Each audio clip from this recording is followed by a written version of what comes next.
I didn't sleep at all. You know. Oh my gosh, 1,000 videos They left. looked up real estate in Addis Ababa. Guess what I seen on What? Google? You guys. I feel like 200 to 300 jobs. Mm. All of them denied me. All of them. This one I Wow. was, Yeah. but I was just like, I have to make it out of Baltimore. That's my whole thing. Season of homelessness in the U.S. Yes, like twice. Wow. Yes. So, Tell um, us about that. in the U.S., yeah, I've always find a way. It's like I'm like an American eagle. I fly above the storm.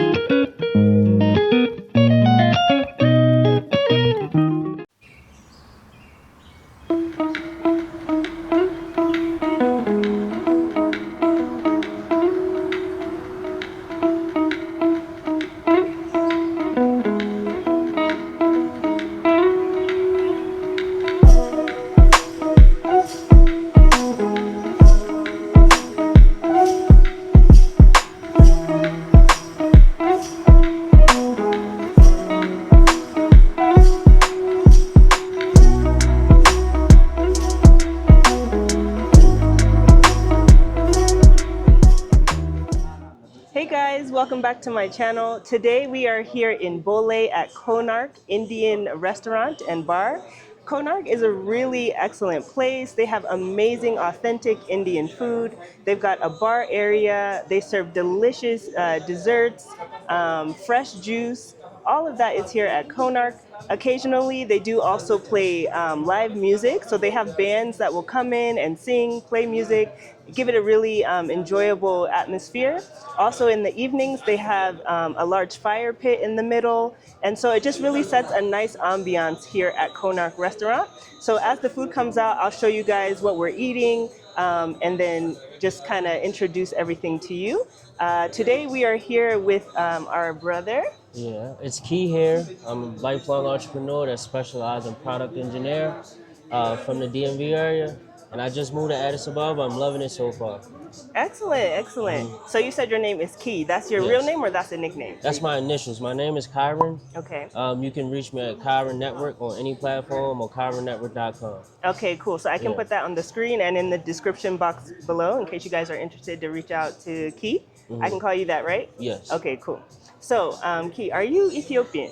No. A lot of people ask me that, but Yeah. I'm not. I'm 100% American. Okay, so he's like me, the same, my brother from the US. I asked you that because I think you look Ethiopian. Yeah, and yeah. I assume you I probably literally get just that. did a video. It did like at least hundreds of thousands of views. I think it should be at that.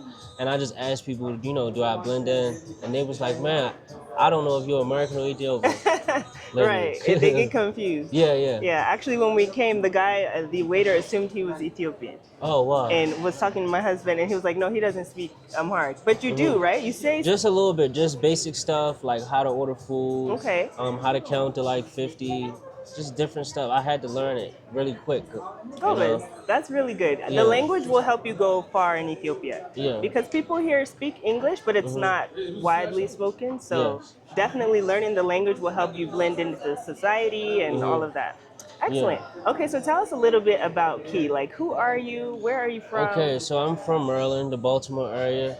I'm a lifelong entrepreneur. I've been pretty much at it since I was 7. That's why I retired early at 30. Wow. I'm 32 now. I specialize in product engineering or international trade as well. Okay. And I have a passion for helping and teaching people as well. I'm a pretty laid back individual. How how Ethiopian culture is, it fits my personality. I'm also a conservative as well, and traditional. So I'm also very adventurous. Okay. So I moved. Just like I just moved here after learning about it. That's just an example of how spontaneous I am. Wow. So you're entrepreneurial, you're adventurous, and you're spontaneous. Yes. So that's Key, guys.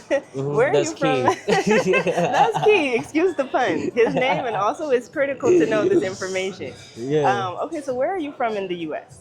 I'm from Baltimore, Maryland. Okay. I can hear it a little bit in your accent. Actually, a bit. Yeah. Okay, that's good. So what was your upbringing like in the U.S.? Oh, so my upbringing was very self-sufficient based. You had to be able to feed yourself. You had to be able to make your own money. You had to know when to go in the house, when to come out. It's just really it started off survival, Wow. but by the time I was like 9, I got the hang of everything, and I started just providing for my family, recycling, collecting cans, taking it to the scrap yards, just stuff like that. Wow. Once I got used to that, I pretty much started doing that along with being an independent contractor, playing basketball. So one of my dreams was to play professional basketball, which I did for about a year. Okay. But in reality, I just did it to pretty much stay out of trouble, and have something to do as a kid, Wow. But my passion has always been just solving problems that I see in the world, helping people, and pretty much focusing on arbitration because that's also what I specialize in. Just finding opportunities in one place, and then knowing the value of that somewhere else and bringing it there. Wow. That's amazing. So, I think what you described about your upbringing, it really tells me a lot about whether you will succeed here or not, because Ethiopia is really a hustle kind of place. You can't just come here expecting to have a job Yes. or to look for a job. You have to have that entrepreneurial survival mindset, as you mentioned, right? Yeah. So I think like that makes you a good candidate for success in Ethiopia. You've already been an American success, Yes.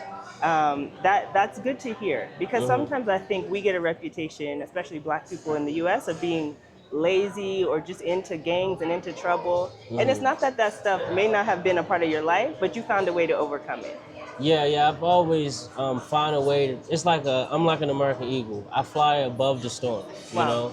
So I don't really that stuff never been a part of my reality. Just like jobs never been a part of my reality. Wow. You That's know.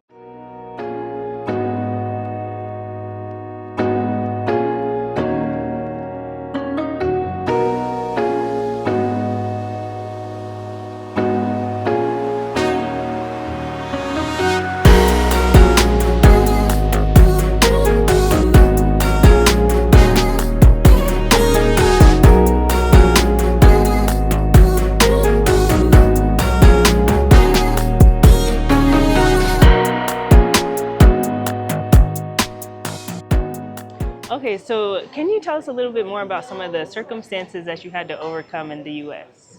Yeah. So in the U.S., what I had to do is pretty much be more of my own person. I had to focus on being sovereign and independent, which is more so like the American spirit anyway. Um, but what I had to do was I had to pretty much find out, obviously, how to make a consistent income for the most part. Because when I tried to work and I applied for like 200 to 300 jobs. All of them denied me. All of them. This when I was Wow. younger, Oh. So then instead of getting discouraged, I remember I tried to apply for like a security job. Instead, I got my own contract with the Hyatt Hotel, and Okay. then I was able to do my own contract versus being hired. So then a light bulb clicked in my head, and I was like, wait a minute, it might be faster and less approvals if I just do things on my own versus going through other people. So Wow. that's when it clicked for me, for the most part. And then I made a decision that I was going to be a lifelong entrepreneur. And then from there, obviously in the U.S., you have to, there's things outside of monetary gain Okay. that you have to pretty much specialize and master to live a good quality of life. Like you have to learn how to defend yourself. You gotta learn how to stay out of trouble. You gotta know when to be at certain places, when to leave certain places. Me growing up in Baltimore, things happen at any time, random times. So you just want to be on high alert and precautions. Um, and then I would say, other than that, just making sure that you have the right diet. Okay. That's another thing as well people sleep on, because if you have the wrong diet, it don't matter if you're making monetary gain or if you're being super precautious. What happens is this will slow you down in the long run, because when it's time to travel, you will have stuff that limits and prohibits you from traveling like you really want to. You I get what I'm see. saying? So, if you're comfortable sharing, I know you mentioned before that you had gone through a season of homelessness in the U.S. Yes, like twice. Wow. Yes. So, Tell us about that. in the U.S., I was one of the first people that started doing arbitrage with corporate leases. I Okay. would do a triple net lease, which is basically me renting out, finding like hotels, like boutique hotels. Um, and it started off me just doing research in Maryland, and then I had figured out where the most tourists travel to in America. Okay.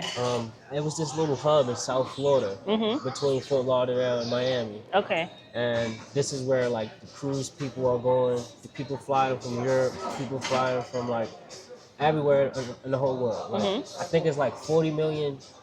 I, I think it's like 40 million people travel there a year. Wow. Just this one little area that's like 5 miles long. Okay. You know, Fort Lauderdale, you said? Fort Lauderdale area. Oh, It's wow. by the cruise ships. Okay. By 17th Street, and then you drive across the beach. You drive across the bridge, and you're at the beach, the A1A beach. Okay. So I was one of the first ones in the U.S. that did rental arbitrage with like with corporate housing. So I was getting entire floors of buildings, or I would get entire like hotel buildings, and then wrap it in a triple net lease, and then rent it out from there to the tourists that's coming.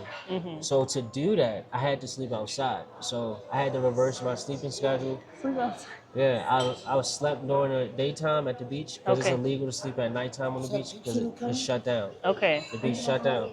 So one time I was sleeping on the beach and I got woke up by like an officer, and then I was like, okay, how can I do this? So then I was like, okay, I can just sleep during the day, and then I'll be up at night and go to Starbucks because Okay. the Wi-Fi was still on at Starbucks. Oh. You know? So, but why didn't you have your own place to stay during that time? Because I only had enough to start the vacation rental. Oh, okay. You were So, like hardcore yeah. entrepreneur. Yeah, I Okay. gave myself like 6 months, but it took a year. Wow. So the plan was to close on the property, go through the owners. I would go on the MLS and look for cash buyers. Okay. And on the MLS, cash buyers, their number is there, unlike the other investors. Okay. So then I would contact them and say, "Hey, do you own this building? You know, is it still vacant?" Uh-huh. And then I would offer them pretty much for me to move. For me to start the corporate lease, Yeah. come in as like a tenant, Okay. but I'm furnishing it, taking the pictures while I'm staying there. Same thing I did in Ethiopia. Wow. So it's like hitting two birds with one stone. Okay. You're moving in, but you're also preparing an investment property. Wow. Yeah. Interesting. So I would do that. I took the pictures and everything, and then I got it booked out for like a year. So Oh, then I nice. moved to the next property after that, because as the guests started coming, I was still sleeping on the beach. Oh, wow. So it was contradicting because I was like, man, I want to get booked out, but I also want to have a place to stay. Right. You know? Were you only making enough to keep the business going? Is that what happened? So Airbnb, they pay you when the guests check in. Okay. So I had to wait at least a month to get to like all the check-ins because we had a few long-term guests coming in the first few weeks. Wow. You know what I'm saying? Okay. Wow. That's an amazing story. Yeah. So it took yeah. a lot. It took a lot. I had to change my eating habits. I was a vegetarian, but the cheapest thing at the time was chicken, so I had to eat chicken. Wow. It was like, I don't even like saying it, but it was like hell, like, because I was sleeping at times I didn't want to sleep. I was eating food I never really ate. You get what I'm saying? Yeah. But I was just like, I have to make it out of Baltimore. That's my whole thing. Wow. Making it that until I overcame and reprogrammed my subconscious mind. My whole identity was about making it out of Baltimore and thriving outside of that. Okay. You get what I'm saying? So I get exactly what you're saying, and Yeah. that really is an amazing story of endurance, just hardship, but overcoming the hardship with Yeah. a goal in mind. Yeah. You know, that's really amazing, and not a lot of people can do that. Yeah. So when you say your main goal was to get out of Baltimore, to go where? Did you have a place in mind? So yes, South Florida. Oh, So okay. That was my thing because in America we look at palm trees and we think, oh, this is a vacation area. Yeah. This is like retirement or whatever. So I always wanted to retire by 30. Like my Okay. mom, she retired at 30. Wow. So I was like, okay, I want to retire at 30, and I was just fixated on that age. So I was just like so tired of. I did like a deep fourth dimensional analysis, self-reflection on my own life, and I came to realize that a lot of my pain points come from living in Baltimore. Wow. So it's like at one point I don't even blame the people. I was blaming the environment. So Wow. that's pretty much that's what I was just taking all my anger out on that. So once I left, I didn't come back for like 4 years, you know. Wow. And then yeah, that was a big part of my identity. Okay. So Yeah. fast forward to now, you're here in Ethiopia. Hmm. When did the idea of coming to Ethiopia come about? Like, what made you Okay. choose this place? So I'm a part of a tribe in America. It's called the Chura tribe. It was in Philadelphia, South Carolina, but it's now called Darlington, South Carolina. Okay. So this tribe was one of the only tribes that wasn't colonized, just simply because they migrated before the colonizers came in contact with them. So, my family have a naturally uncolonized spirit. We figure out ways to like, um, when we have to choose fight or flight, 9 times out of 10, a part of our fighting and defense is flight. Flight. You get what I'm saying? That's just deeply embedded in me. I used to think something was wrong with me, but Okay. once I really dialed down my bloodline, then I was like, okay, now I understand why I do the things I do and how I do it. You get what I'm Okay, saying? that makes sense. So when you say Uh-huh. the tribe that you come from, are you talking about, are you FBA, Foundational Black No, no, that's a Americans? trademark. So Or are let me you get that talking straight. about, yeah, FBA clear is it up. so I'm a product engineer, so I Okay. focus on taking products from A to Z. To do that, A is you have to own the name. Names are fourth dimensional. So you want to own a name. Brand teachers, they'll teach you like, oh, you have to have a logo, you have to have a name. But what they don't teach you, the engineering behind that, is intellectual property, Okay, trademarks, patents, stuff like that. right. You get what I'm saying? So with that being said, just glancing at FBA, I noticed that it was owned by one person. His name is Tyreek or something like that. Okay, And my family is against any form of like being up under something. That's why I never worked as well. You get what I'm saying? yeah, So I cannot be a part of no groups or anything like I that. see. But So what do you mean by tribe? yeah, I'm a part of the Chura tribe. Uh-huh, It's a tribe. It's an indigenous tribe. It's in America. We okay. don't have no constitution or anything. Mm-hmm. Some of it was forced to merge with the Catawba tribes, the Iroquois, but these were tribes that attacked us. Native American tribes. Yeah, Uh-huh. so Native American tribes are tribes that have constitutions and have like more benefits. You get what I'm saying? Yeah, All we have is pride in saying we never was colonized, and then we was forced to like live around certain communities and stuff, and we had to go to certain Christian schools. okay. It's a whole different way. Yeah. It's like you ever heard of them deaf schools and blind schools? They have a whole nother reality of how they learn and stuff. Uh-huh. These are the type of schools we went to, but for like indigenous. Wow. You get what I'm saying? Very interesting. Yeah. That's what I'm saying. That's why I don't tell my story like that. You should. Yeah. Why not? We're getting to know you. Yeah, because it's just like when I speak, it gives people a perspective they didn't know it probably existed. You get what I'm saying? Yeah. And then it's just like I don't like debates and stuff like that. So I just try to get results. That's it. So do you know? consider yourself black or are you? I just say I'm a Black American, but I know like I'm a Chura. Like Yeah. that's my tribe. Okay. So it was a small tribe. So this is basically my bloodline. Okay. You know what I'm saying? So, So we go off out my bloodline go off of our independence. So instead of saying I'm a Chura, you ask who I am. I would say I'm Kyron. You know. Yeah. And then that's who we pride ourselves on just on being individuals. So imagine a tribe where people focus on being individuals instead of being a group. This is what that tribe is. okay, You know what I'm gotcha. saying? So the connection between that and Ethiopia was what? Not being colonized. Uh-huh. That's for the main part. Resisting colonization. And for the main thing, like obviously in college, I went to college in DC. Yeah. I had a lot of Ethiopian friends. True. There's a lot. So, Yeah. and I knew that I kind of looked like them more than the other African countries. Uh-huh. And my whole thing is like, I don't like saying this. I just don't want to go to West Africa. You get what I'm saying? Because they have trauma, and like I said, I don't associate with trauma. Okay. You get what I'm saying? Okay. It's just very best for me to not associate with like anybody that participated in that slave trade. You get what I'm saying? So your Yeah. connection or idea to come to Ethiopia was based off of your origin. Me Your- already being an outsider in America, but blending in like I'm a Black American or it's the same feeling as just coming to Ethiopia. Yeah. Regardless, you're going to be outside looking in, but blending in. You Yeah. get what I'm saying? So I let's see. say if I was to find, let's say as far as relationships, if I just date a Black American, like everybody I date is not a part of my bloodline. Like they're not a part of they're not in my tribe. You get what I'm saying? Right. So it's not like when people are like, oh, you're dating outside of your culture.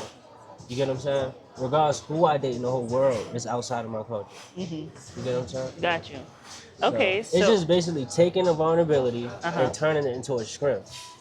You get what I'm Gotcha. saying? That's the main thing. So I do a lot of self-evaluation and I figure out where I thrive at by being myself and knowing my placement in the world. You know?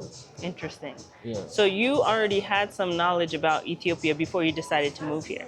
Yes. Yeah. Okay. Yep. And so your history, along with their history, it kind of spoke to you in a way because it was similar. Yeah. So when I was doing my research, my main research was like, you know, what place in the world matches with my personality, my values, the way I think, my roots, my family roots, what I do for fun, like my leisure activity, Okay. my day-to-day routines, um, even my relationship goals, things, my hidden desires, um, things that I can learn outside of school, mentally, physically, and spiritually. I would also say like career-wise, like I said, I'm a product engineer. I take classes from A to Z. So you have to have an eye for hidden resources and different stuff. Like I was walking here, and I seen some mulch on the ground, and I was like, wait, this could be fertilizer, you know? And this, you know, back in the U.S., there's refineries that buy this in bulk, Yeah. but people would just walk past this. You get what I'm saying? Right. So having that hidden eye or like that multi-dimensional perspective, you're able to see stuff from the outside in. Okay. And in regards to like networking, people that I associate with, I knew before I came here, and we had similar goals. And then just in regards to my dreams, I'm a firm believer on create my own reality one day at a time. So it was no way to just sit around and just think about what I want. I'm also had to like get out here and do it and bring it to life. You know what Okay. I'm saying? Yeah, exactly. You Yeah. can't just sit and wait for it to come. Yeah. So yeah. how long have you been here in Ethiopia? 3 months. Okay. 3 months. And what has your general experience been so far? It's been flawless. Now, I would say just because I watched your channel, Okay. I knew where to go at, what places to rent, how to negotiate, write my own lease. I knew to negotiate 1 month rent instead of 3. You know, um, what else? I use TikTok to find the food places. So I have like 20 plus different American restaurants or Italian restaurants as well. I knew the different precautions, like when you're ordering food at any restaurant, if you're getting water, making sure it's bottled water when you're first coming here, or you say I waha, I burrito. That's no ice, no water. That's just getting you away from the stomach issues that you could probably get. Bro, it's just so much stuff that you can learn from your channel. It prepares you for things that you wouldn't even know you was gonna get into. Yeah. You get what I'm saying? True. But I would say the only things that I was telling you earlier, the only things that I went through here that was kind of frustrating is communication. Whether that's telecommunication, where the internet is just dropping out sometimes, which I recently solved by just, like I said, getting the modem and then put my Ethio SIM card in there instead of trying to do hotspots on my phone. So Okay. that's taken care of. But communication, the other form of communication, like human communication, my friends, when I go out with them, they speak Amharic. They've been speaking Amharic their whole life. They still go through the miscommunications. So Yeah. that's the main thing here. Other than that, everything is good. I'm living like what they say online, the soft life. Can you imagine? He's living the soft life in Ethiopia, soft guys. life, yeah. What do you mean by that? The soft life. Look, so for example, I haven't spent my own dollar in like 3 months. I Wow. haven't spent. So I spent $0 since I came here. I see abundance of opportunities. The people are like warm and welcoming, but they're conservative, and that's best for me because I'm conservative as well. So if somebody randomly talk to me, sometimes I might speak back, sometimes I might not. Yeah. You know, so it just gets because I overthink sometimes. I was like, why is this person talking to me is, Yeah. do they see opportunity that I don't see? Because I think I'll be seeing all opportunities. Uh-huh. So that's the main thing. Just understanding how the world works from like a multi-dimensional perspective, Okay. and you creating opportunities rather than you being the opportunity. Mm. Yeah.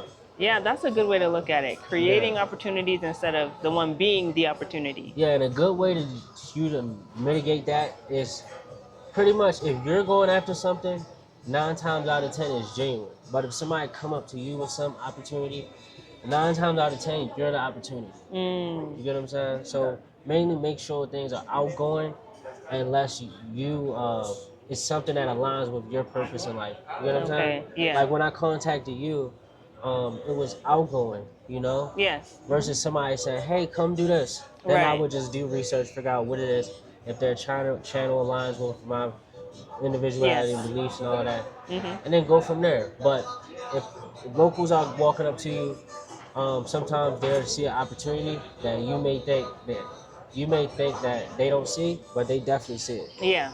Yeah.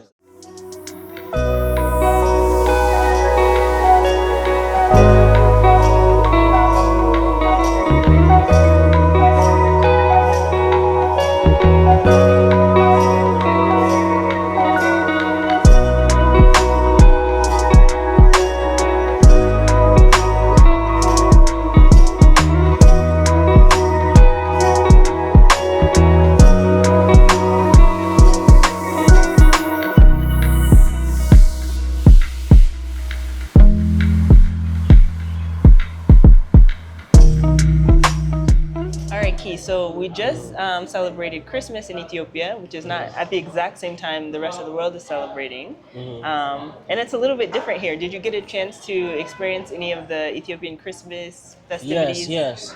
So close to where I be at most of the time, by the Mm-hmm. Uriel area. Yeah. If you walk straight down, um, I would say, what is that? Towards the Bambis. What happens is there I seen like thousands and thousands and thousands of people wearing white walking Oh, towards this wow. this event. What did you think So about that? yeah, so I went there. I went to the event, and it was like this candlelight. They had like these honey candles. Mm. It was like I've never seen nothing like that Wow. ever. I was trying to imagine being a part of a culture where Mm. everybody is just on one accord like that. Wow. You get what I'm saying? Exactly. Right. And of course, not the whole country is Ethiopian Yeah. Orthodox, but a lot of the people here are. Yeah, yeah. So I went there. I recorded videos there. Mm. Them videos went viral, like I said, and it was like more like an experience. It was an eye opener. Mm. Seeing the unification of everybody, and just seeing how everybody was like I said, on one accord. Wow. Yeah. That's amazing. So I wore my white. I wore the thing around me. Oh, you did? Okay, Yeah. you wore the Nutella. Yeah, yeah. Very. Yep. So you really blended in at that Yeah, time. yeah. That's why I made the video. Yeah, yeah. Wow. That's amazing. Yeah. So you haven't experienced something like that before, right? I mean, in church, my grandmother and we used to have ceremonies where everybody wear white. Oh, really? Well, it wasn't like a whole. It wasn't like hundreds of thousands of people. Of It was course. just a church. On a different scale. Yeah. Wow, that's interesting. So have you traveled to other places other than Ethiopia? Yeah, I've been to several other countries. I went to Mexico. I went to Canada. I went to London. I went to Spain. There's this Caribbean island that has 70,000 people called Dominica Commonwealth. Mm-hmm. Because I love that environment is like my ideal environment because Really? when I was there, I literally had an entire mountain to myself. Like you see how Wow. now I have an entire building to myself? Uh-huh. I had an entire mountain and it was in the rainforest, Wow. but it also was on the beach at the same time. So you were living there. Yes. What made you leave that beautiful environment? It was just an isolation. Now I know how God felt when Mm. he's just in heaven but he's isolated. You get what I'm saying? Wow. So it was like, damn, I need to come back down to earth. Or I need to be more, what is it called? Yeah, down to earth. Social And be with more people. social and get out here. Wow. That's a place, that's an end goal type of place. You know? Yes. And then I also went to a country that's close to there called Grenada. Okay.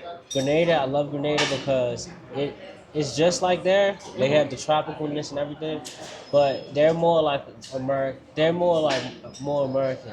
Okay. Like they're more modern, and they have like a lot of stuff that's in America, but it's Mm. still only 110, 20,000 people there. Oh wow. But yeah, I Very really love small. that. That was my last country I lived in. Okay. I think I said, I went to Canada. Mhm. I went to Britain. Okay. Let me see. What else? So there.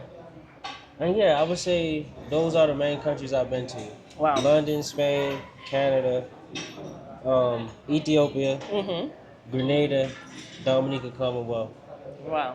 Yeah. So, how would you say, one, your Oh, life? Mexico. Sorry about Okay, that. in Mexico. I think you Yeah. did mention that. Okay. How does life in Ethiopia, so far, you've only been here 3 months, Yeah. but how does it compare to your experiences in those other countries abroad? Okay, so them countries that I've been to, as far as in the Caribbean, Mhm. they have the best environment, like tropicalness, beachy type of weather Okay.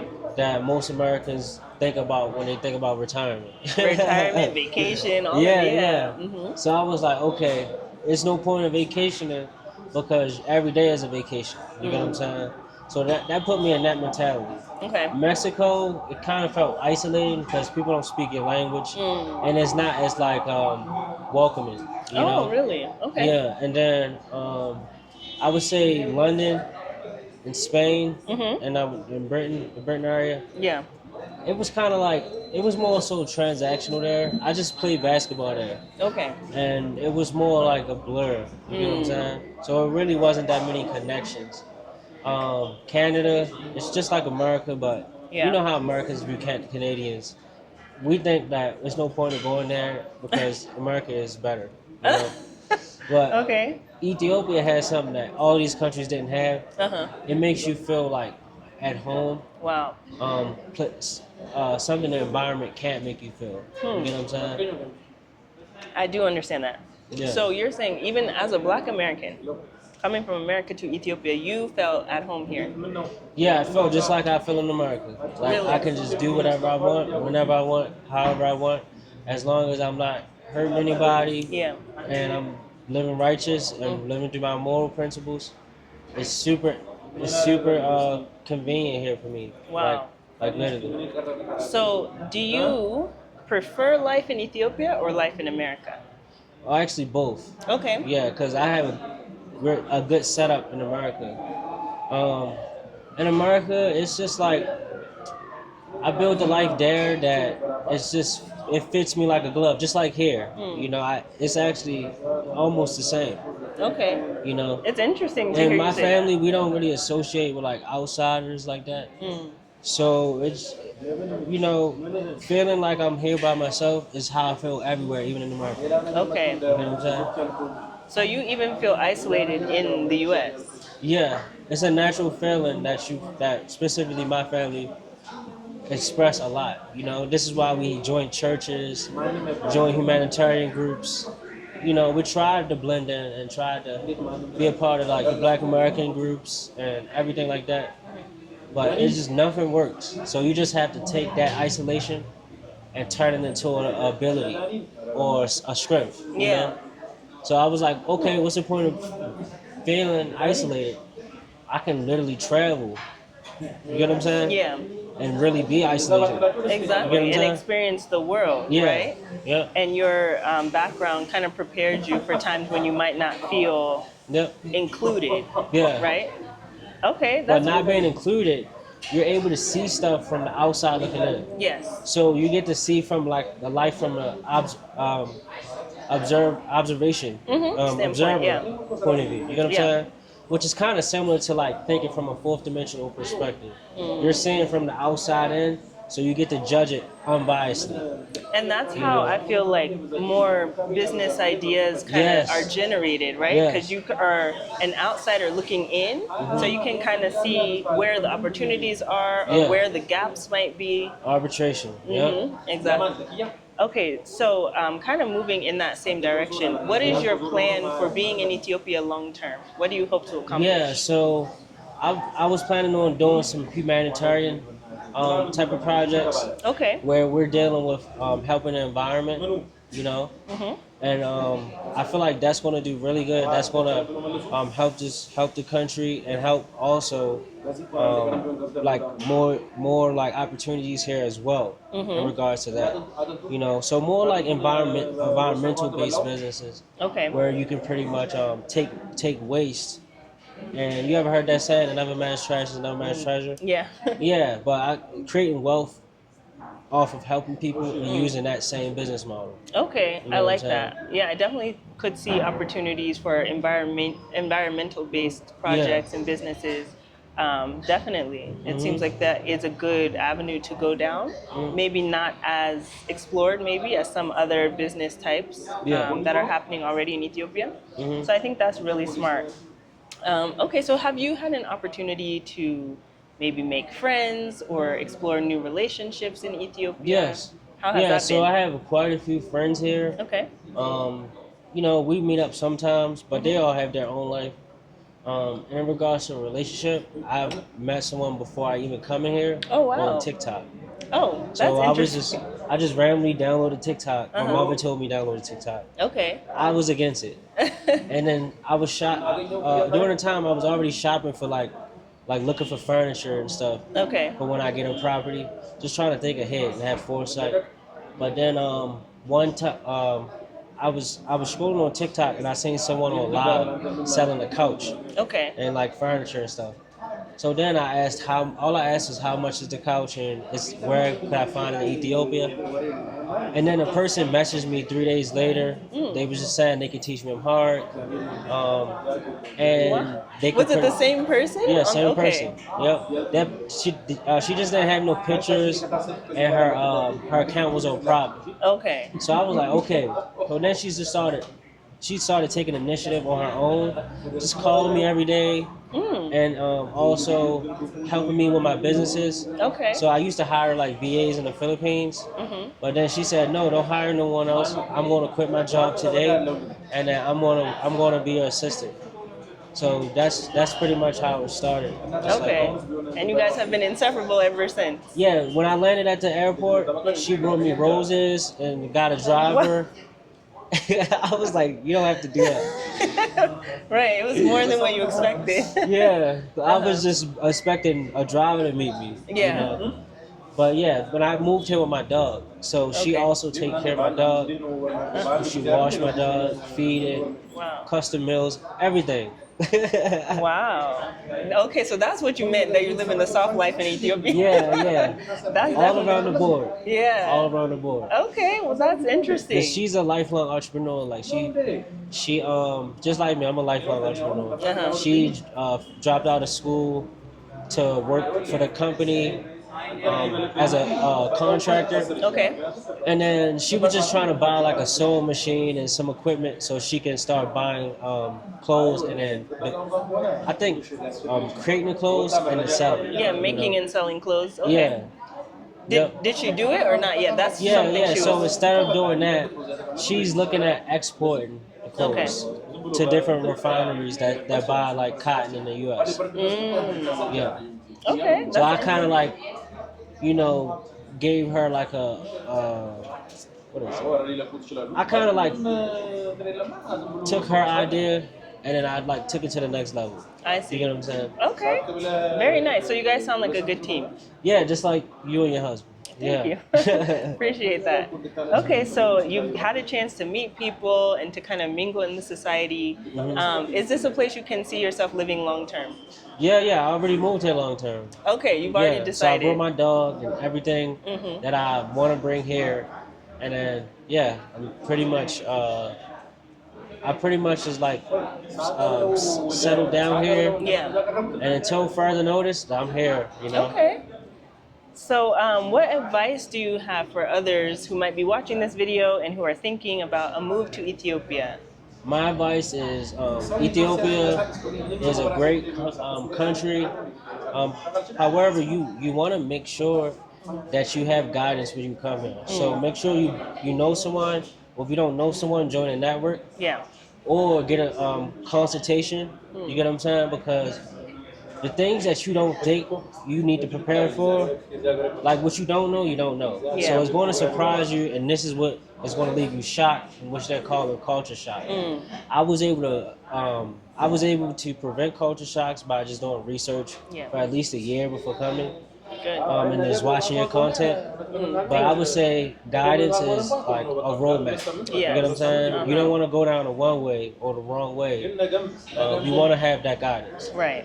Absolutely. So that would be my advice. And learn how to cook if you don't know how to cook, and I'm talking about not simple cooking. Like, let's say if you want to have pizza, you have to make the tomatoes.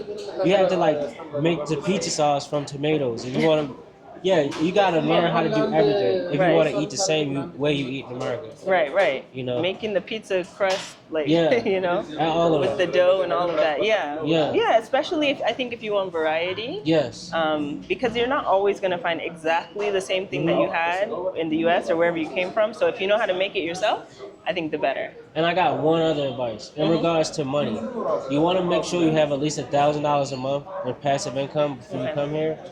And also, when you send yourself that money, use a remittance program, because that remittance program, the government rewards you for sending it to the remittance program.